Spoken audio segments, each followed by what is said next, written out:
Começa em Porto Alegre julgamento do recurso do ex-presidente Lula contra a condenação no caso do triplex do Guarujá. Ele foi condenado a 9 anos e 6 meses de prisão em julho do ano passado pelo juiz Sérgio Moro, por ter recebido o apartamento como vantagem indevida da construtora OAS. Procuradoria-Geral da República apresenta denúncia contra o deputado federal Beto Mansur por crime contra a ordem tributária. Mantida a decisão que afastou o secretário estadual de Administração Penitenciária e 2 diretores e vice-diretores de unidades prisionais em que o ex-governador Sérgio Cabral teria recebido tratamento especial. Justiça do Rio determina suspensão de pagamento ou repasse de recursos para que concessionária reinicie as obras da linha 4 do metrô. E a Atlas da Violência aponta que jovens e negros são as maiores vítimas da criminalidade no país. Essas e outras notícias agora no Jornal da Justiça.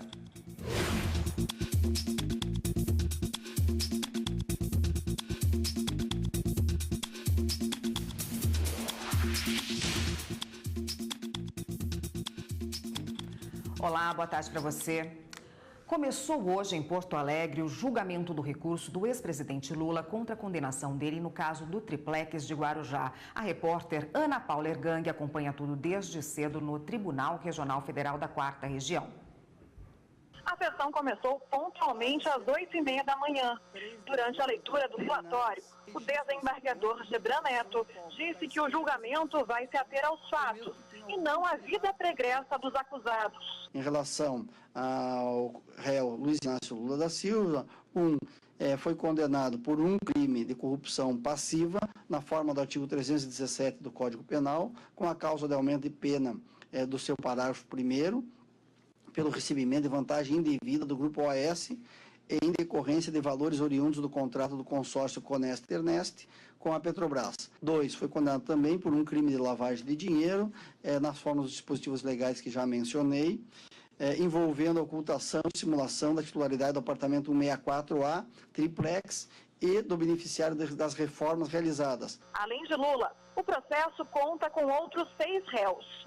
O ex-presidente foi condenado em primeira instância pelo juiz Sérgio Moro por ter recebido um apartamento triplex no Guarujá, em São Paulo, como propina da construtora OAS, em troca de favores na Petrobras. O procurador Maurício Guerum falou que, lamentavelmente, Lula se corrompeu e que não há dúvidas de que o imóvel foi preparado para o ex-presidente. Na residência do ex-presidente Lula foram apreendidos 2 contratos, um assinado e o outro não. O assinado dizia respeito à unidade 141. O não assinado mencionava a unidade 174. Então, duplex, que com a transferência do empreendimento à OAS, passou a ser o triplex, que é o objeto desse processo. Na sede da Bancop, a cooperativa dos bancários que estava tocando empreendimento, foi apreendida uma proposta de adesão sujeita à aprovação, assinada por Marisa Letícia em 12 de abril de 2005. Essa proposta estava rasurada, foi submetida à perícia, que constatou que nela originalmente havia sido preenchida o número 174, o duplex, que se tornou triplex, tendo sido sobreposto o número 141. O assistente de acusação disse que a Petrobras, ao tomar conhecimento dos fatos, investiu em controles internos e colaborou com as investigações. A Petrobras, ao tomar conhecimento do fato, investiu em controles internos, além de prestar inteira colaboração desde o início das investigações, como reconheceu o Ministério Público em audiências públicas. Respondeu mais de 500 pedidos de informação, aprimorou a transparência e o controle, proporcionou tratamentos de combate à corrupção, criou uma diretoria de governança e conformidade, criou novos mecanismos para verificar o programa de integralidade de seus fornecedores, reforçou o canal de recepção das denúncias e demonstrou, como é público e notório, uma notável eficiência na gestão técnica. A defesa de Lula disse que o imóvel pertence à OAS e que não há provas concretas contra o ex-presidente. Nós estamos aqui tratando de delitos financeiros e não há uma prova pericial feita com o objetivo de identificar o caminho do dinheiro. Não houve a prática, o uso da função pública para recebimento de vantagem devida. Como vimos aí, o ex-presidente Luiz Inácio Lula da Silva foi condenado a 9 anos e 6 meses de prisão em julho do ano passado pelo juiz Sérgio Moro por ter recebido o apartamento como vantagem indevida da construtora OAS. O ex-presidente Lula e a esposa dele, Marisa Letícia, foram denunciados pelo Ministério Público Federal sob a acusação de que seriam os verdadeiros donos do apartamento triplex no Guarujá. De acordo com a denúncia, houve ocultação da propriedade do imóvel, que teria sido recebido como propina da empreiteira OAS, em troca de favores na Petrobras. Segundo as investigações, as reformas feitas no imóvel pela construtora eram parte de pagamento de vantagens indevidas a Lula. Em julho do ano passado, o caso foi julgado pela 13ª Vara Federal de Curitiba, que condenou o ex-presidente a 9 anos e 6 meses de prisão por lavagem de dinheiro e corrupção passiva. A Justiça determinou ainda bloqueio de 16 milhões de reais em bens para reparar danos à Petrobras. O resultado do julgamento pode impactar de diversas formas e variar na quantidade de recursos possíveis. Durante o julgamento, qualquer um dos 3 desembargadores pode pedir vista do processo. Se isso acontecer, a análise do recurso será retomada em outra ocasião, ainda sem data definida. Se os magistrados da 8ª turma do Tribunal Regional da 4ª Região decidirem manter a condenação, a defesa do ex-presidente tem 3 possibilidades de recurso: apresentar embargos de declaração em caso de decisão unânime ou embargos infringentes, se a condenação for mantida por maioria. Estes serão analisados pelo próprio TRF4. Os advogados podem ainda recorrer diretamente ao Superior Tribunal de Justiça e ao Supremo Tribunal Federal. Agora, se os magistrados derrubarem a condenação em primeira instância e absolverem Lula, é o Ministério Público Federal que poderá recorrer, com embargos de declaração no TRF4 ou aos tribunais superiores em Brasília. Se a condenação for mantida em segunda instância, a pena de 9 anos e 6 meses de prisão não será imediatamente executada. O cumprimento dela só deve ser iniciado quando todas as possibilidades de recurso se esgotarem no tribunal. O desembargador Caetano Ernesto da Fonseca Costa, da 7ª Câmara Civil do Tribunal de Justiça do Rio de Janeiro, negou o efeito suspensivo e manteve a decisão que afastou o secretário estadual de Administração Penitenciária, Coronel Erir Ribeiro, e 2 diretores e vice-diretores de Bangu 8 e da cadeia pública José Frederico Marques, em Benfica, unidades prisionais em que o ex-governador Sérgio Cabral ficou supostamente recebendo uma série de regalias. Na decisão, o desembargador refuta a tese de que a determinação de tirar o secretário e outros servidores dos cargos significaria interferência indevida do Judiciário no Poder Executivo e afirma que a decisão do juiz da primeira instância foi dada com rigor e acerto e deve ser mantida para garantir a produção das provas. A Procuradoria-Geral da República apresentou ao Supremo Tribunal Federal uma denúncia contra o deputado federal Beto Mansur por crime contra a ordem tributária. Evne Araújo tem os detalhes para a gente. Boa tarde, Evne. Oi, Érica, boa tarde. A Procuradoria-Geral da República pede a perda do mandato do parlamentar e a reparação do dano causado com juros e correção monetária. De acordo com a denúncia, o deputado teria omitido informações importantes na declaração de imposto de renda do ano de 2003. O prejuízo ao fisco está estimado em R$ 796 mil. O relator da ação aqui no Supremo Tribunal Federal é o ministro Luiz Roberto Barroso. A defesa de Beto Mansur disse que não vai comentar essa denúncia, Érica. Obrigada, Evne, pelas informações. A presidente do Supremo Tribunal Federal, ministra Carmen Lúcia, negou o pedido de transferência de José Gonzalez da Superintendência Regional da Polícia Federal no Ceará para o sistema prisional do Estado. Apontado como líder de um cartel de drogas mexicano, ele foi preso no dia 27 de dezembro, em cumprimento a mandado de prisão expedido pelo STF. A decisão da ministra foi tomada em um pedido de extradição formulado pelos Estados Unidos, onde ele é acusado de tráfico internacional de drogas. A ministra também negou o pedido da defesa do acusado para que o processo tramitasse em segredo de justiça. Após o recesso forense, o caso será encaminhado para o ministro Celso de Mello. E você vai ver ainda no Jornal da Justiça. Atlas da Violência aponta que jovens e negros são as maiores vítimas da criminalidade no país. Voltamos em instantes.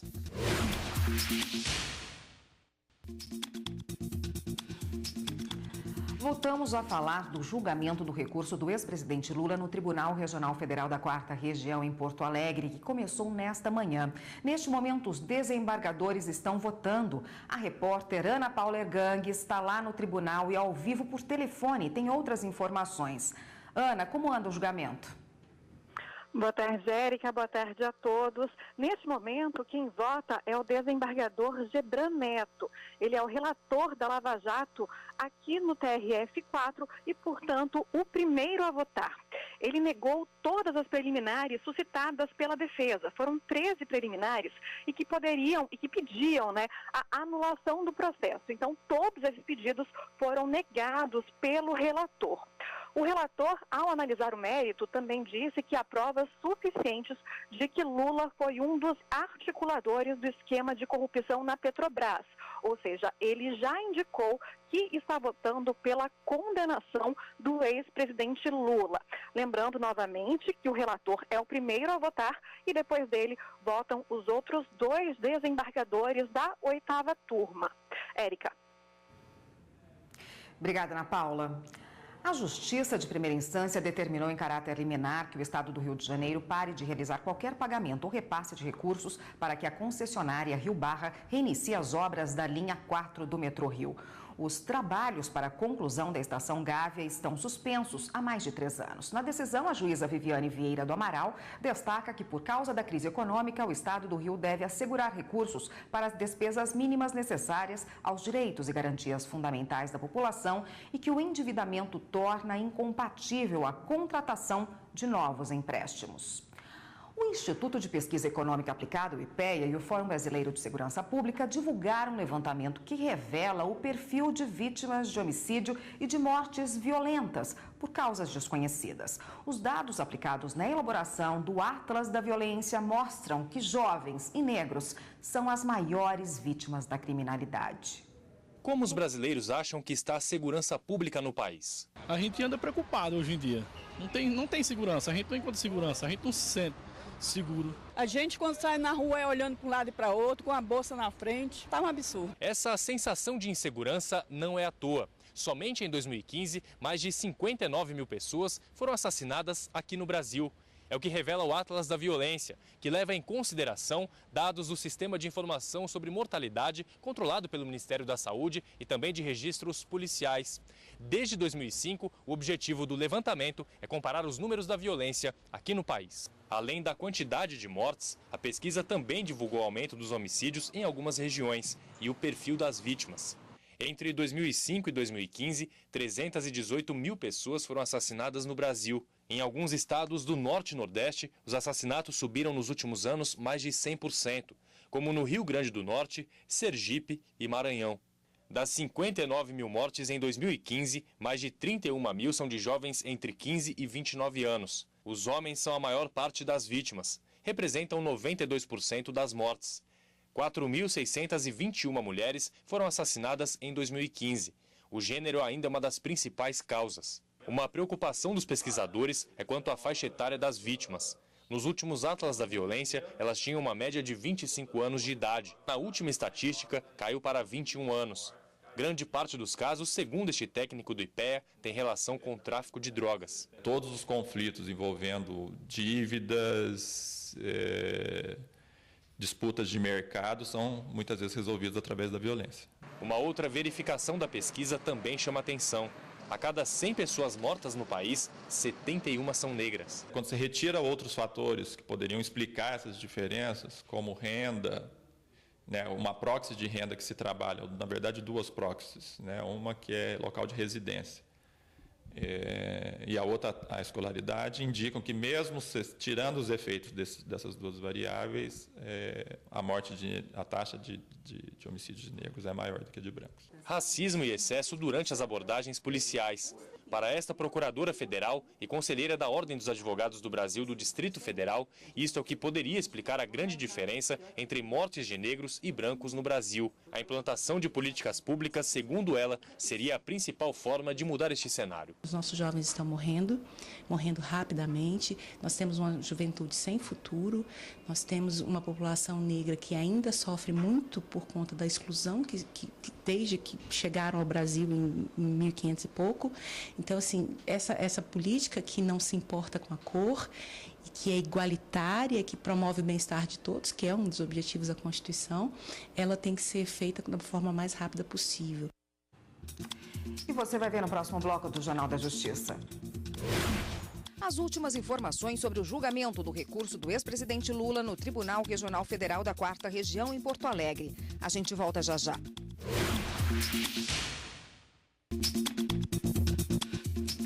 A 6ª turma do TST reconheceu a revelia a confissão de uma indústria de cosméticos em processo movido por uma trabalhadora, porque o advogado e o representante da empresa chegaram atrasados em audiência inaugural.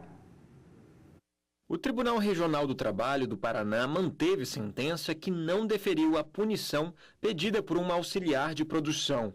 De acordo com o processo, como o advogado e o representante da empresa só chegaram à audiência 16 minutos depois da contestação oral dos documentos da defesa, a trabalhadora pediu a aplicação da revelia e da confissão quanto aos fatos alegados, conforme previsto na CLT, o que significa que uma das partes abriu mão do direito de defesa no prazo cabível. Mas o pedido foi negado pelo TRT. O entendimento foi de que, como a empresa apresentou defesa antes da audiência em meio eletrônico, ela, de certa forma, esteve presente no julgamento. A trabalhadora, então, recorreu ao TST. A relatora do recurso, desembargadora convocada Silene Ferreira Maro Santos, ressaltou que o próprio TRT destacou que a lei não delimita tempo a partir do qual o não comparecimento da parte deve ser configurado como revelia, e votou a favor do recurso da auxiliar. Eu estou entendendo aqui que não há tolerância e que o Tribunal Regional não registra nenhuma justificativa para essa tolerância de 16 minutos e estou entendendo que é a revelia. É o meu voto. A desembargadora convocada ainda destacou o entendimento do TST de que não há previsão legal de tolerância quanto ao atraso no horário de comparecimento das partes na audiência, seguindo a orientação jurisprudencial 245. Por unanimidade, os ministros da 6ª turma acompanharam o voto da relatora, determinando o retorno dos autos à vara do trabalho para analisar os pleitos da empregada, considerando revelia e efeitos. O brasileiro trabalha, em média, 5 meses do ano só para pagar impostos. O cálculo é do Instituto Brasileiro de Planejamento e Tributação, que estima que 40% de todo o rendimento são destinados a impostos, taxas e contribuições. E as cobranças começam a cada início de ano. Todo início de ano é igual. Impostos como IPTU e IPVA pesam no bolso dos brasileiros. Além disso, as pessoas já começam a se preparar para declarar o imposto de renda entre março e abril. Todo mês é descontado do salário do trabalhador uma alíquota relativa ao rendimento. Com a declaração anual, se você pagou mais do que devia, recebe parte do dinheiro de volta. A Receita Federal consegue acompanhar toda a movimentação da pessoa física, tanto financeira quanto do patrimônio. Isso para nós é muito bom. Por quê? Para não ter fraude. De acordo com este advogado, um dos problemas da alta carga tributária no Brasil é a distorção entre as pessoas que ganham mais e as que ganham menos. Não deve ser o trabalhador, o consumidor, o pequeno empresário, o médio empresário que deve sustentar a arrecadação tributária. A arrecadação tributária deve ser sustentada fundamentalmente daquelas manifestações de riqueza mais evidentes. O aumento dos impostos reflete rapidinho nas bombas de combustíveis. Tudo começa com o preço que a gasolina chega nas distribuidoras. O combustível entra nos postos já com o valor do ICMS de 25%, 4,23% de PIS e 19,53% de COFINS. Ainda é somada a CID, de 10%. O impacto é de quase 60%, número que varia de estado para estado. Um exemplo, no estado do Rio, é na faixa de R$ 2,09 que acrescenta a cada litro de gasolina. Em São Paulo é R$ 1,57. Então, o somatório dos impostos em São Paulo é quase 50 centavos menos que no Rio de Janeiro.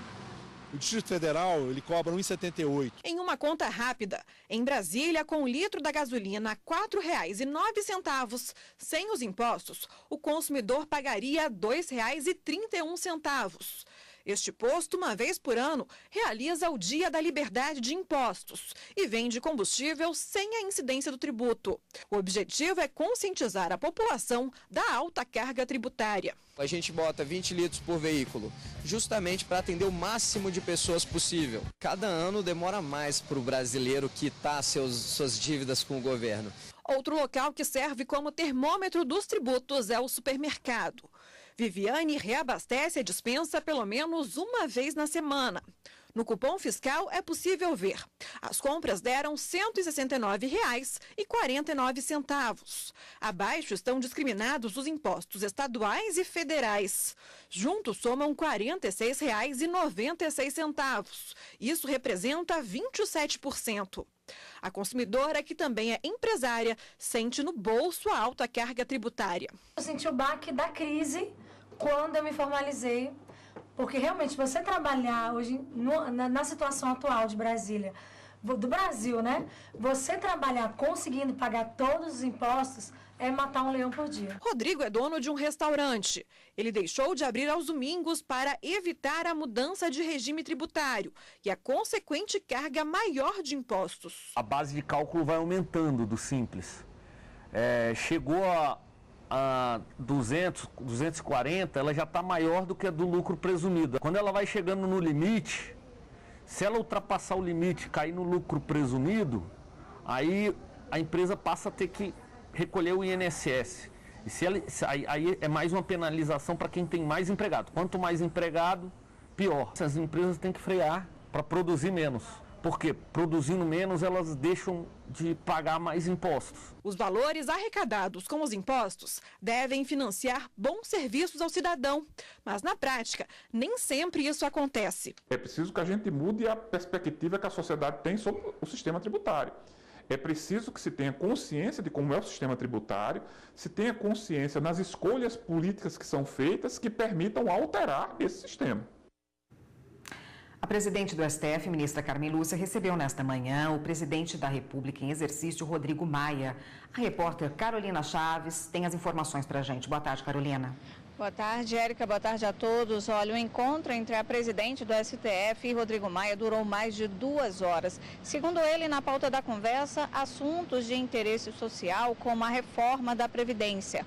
O presidente da Associação dos Magistrados Brasileiros também participou do encontro, já que a carreira dos juízes também foi assunto durante a conversa. Vamos ouvir agora o que falou o presidente da República em exercício, Rodrigo Maia.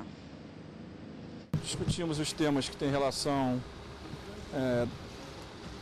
do Congresso, da Câmara, com o Supremo, com o Poder Judiciário, e essas pautas que têm mais, vamos dizer assim, interesse da sociedade e também da carreira dos juízes, tanto a reforma da Previdência como a discussão do projeto de lei que regulamenta a questão do extrateto dos salários. No final participou o presidente da Associação dos Juízes, o Jaime. Nós vamos continuar dialogando. Basicamente a conversa foi baseada nesses temas que são de interesse das duas casas, que são temas que geram alguma polêmica e a gente precisa que isso seja construído de forma harmônica entre os dois poderes, e assim tem sido feito e assim será feito no caso dessas duas votações que devem ocorrer no início do ano.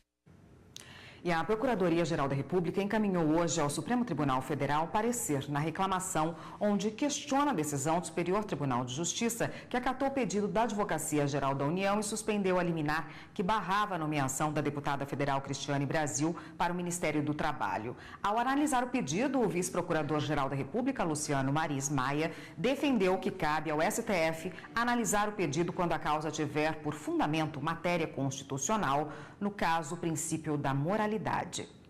E vamos voltar agora a falar com a repórter Ana Paula Ergang, que acompanha o julgamento do recurso do ex-presidente Lula contra a condenação por recebimento de vantagem indevida da construtora OAS, no caso do triplex no Guarujá. Ana Paula, os desembargadores já votaram? Érica, o relator desembargador Gebran Neto continua votando. Ele é o primeiro a votar e está votando pela condenação do ex-presidente Lula.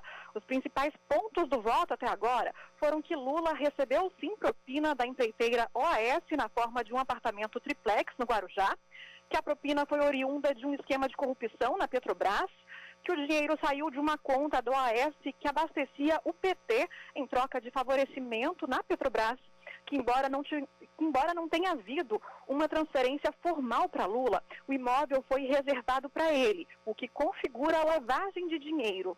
E que embora possa não ter havido um ato de ofício na forma de contrapartida à empresa, somente a aceitação de uma promessa de receber vantagem já configura corrupção.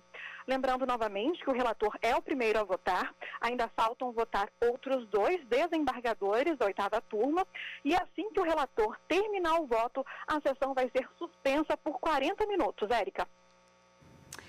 Obrigada, Ana Paula, pelas informações. E a cobertura completa do julgamento do recurso do ex-presidente Lula no TRF4 em Porto Alegre, você acompanha no Jornal da Justiça, segunda edição, que começa às 6h30 da noite.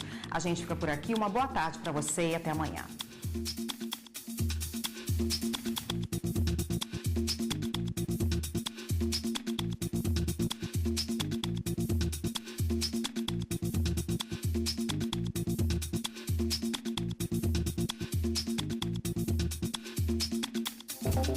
Thank you.